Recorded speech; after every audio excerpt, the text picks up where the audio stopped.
আপনারা দেখছেন N24 TV আর সঙ্গে রয়েছি আমি সাজিদ। শুরুতেই যে খবরের দিকে চোখ রাখবো, ভোটের কিন্তু অলরেডি কয়েকটি দফা সম্পন্ন, এখনো বেশ কিছু দফা বাকি। আর যে সমস্ত কেন্দ্রে ভোট বাকি রয়েছে সেই সমস্ত কেন্দ্রগুলিতে কিন্তু জোর কদমে প্রার্থীরা শেষ মুহূর্তের প্রচার চালাচ্ছেন।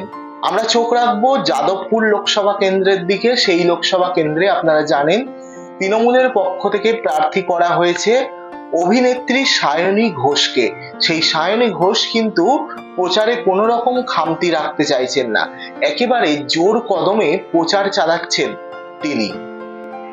আমরা সেই ছবি আপনাদের সামনে তুলে ধরবো। দেখুন, যাদবপুরের বিভিন্ন অঞ্চলে বিভিন্ন বুথের একদম বুথ লেভেলে ঘুরে ঘুরে কিন্তু তিনি প্রচার চালাচ্ছেন। আপনারা দেখছেন সেই ছবি।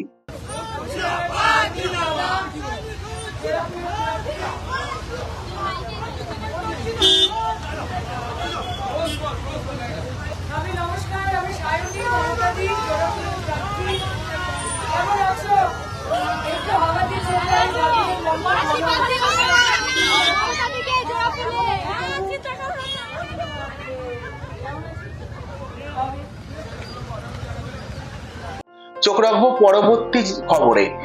এবার একটু নজর রাখা যাক কৃষ্ণনগর লোকসভা কেন্দ্রের দিকে।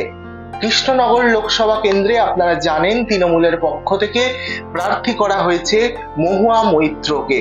আর সেই মহুয়া মৈত্রর সমর্থনেই কিন্তু তৃণমূল সুপ্রিমো মমতা বন্দ্যোপাধ্যায় একটি জনসভা করেন। আর সেই জনসভা থেকে কৃষ্ণনগরবাসী এবং সকলের উদ্দেশ্যে, ওই অঞ্চলের ওই কেন্দ্রের ভোটারদের উদ্দেশ্যে তিনি বার্তা দেন, মহুয়া মৈত্রকে জেতানোর আবেদন তিনি কিন্তু রাখেন প্রত্যেকের কাছে। চলুন দেখে নিই সেই ছবি। তাহলে মহুয়াকে ভোটটা হবে, জোড়া ফুলে ভোটটা হবে, তৃণমূলে ভোটটা হবে, সকাল সকাল ভোটটা হবে।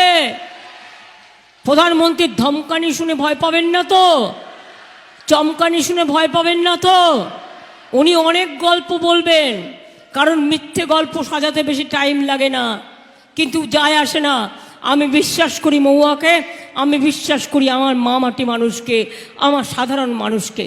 তাই জেনে রাখবেন, ওকে পার্লামেন্ট থেকে তাড়িয়ে দিলেও মানুষের মন থেকে তাড়িয়ে দিতে পারেননি। তাই ওকে আবার গ্রহণ করে আপনারা দেখিয়ে দেবেন, আপনারা তাড়ালেও আমরা গ্রহণ করলাম। এটাই কৃষ্ণনগরের, চৈতন্যদেবের কৃষ্ণনগরের বিশেষত্ব, নবদ্বীপের কৃষ্ণনগরের বিশেষত্ব। আজ আপনাদের সামনে তুলে ধরলাম দুটি লোকসভা কেন্দ্র, যাদবপুর এবং কৃষ্ণনগর। আবার আসবো নতুন কোনো লোকসভা কেন্দ্রের খবর নিয়ে, প্রার্থীর প্রচার নিয়ে। ততক্ষণ দেখতে থাকুন আমাদের চ্যানেল N24 টিভি।